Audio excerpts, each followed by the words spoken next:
அருப்புக்கோட்டை முத்துமாரியம்மன் கோவில் வரலாற்றை பற்றி உங்களுக்கு தெரியுமா? தெரிந்து கொள்ளுங்கள்.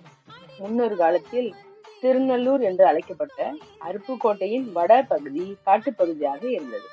கிபி 1865 மார்கழி மாதத்தின் காலை வேளையில் விறகு சாணம் எடுப்பதற்காக ஒரு பெண் அந்த காட்டு பகுதிக்குள் சென்றார். அந்த பெண் விறகு எடுத்துக் கொண்டிருக்கும் வேளையில் அவளின் பின்னால் இருந்து ஒரு அசரீரி கேட்டது. பெண்ணே, இந்த இடத்தை தூய்மை செய்து நீர் தெளிப்பாயாக என்றும், அவ்வாறு செய்தால் கால்பணம் கிடைக்கும் என்றும் கேட்டது. அந்த பெண் வியப்படைந்து அந்த இடத்தை வேப்ப இலைகளை கொண்டு தூய்மை செய்து நீர் தெளித்தாள். அப்போது அந்த இடத்தில் கால்பணம் கிடைத்தது. அந்த பெண் மகிழ்ச்சி அடைந்தாள். மறுநாளும் இதே போல் நிகழ அப்பெண் ஊர்க்காரர்களிடம் நிகழ்ந்தவற்றை கூற அனைவரும் அந்த இடத்திற்கு சென்றனர்.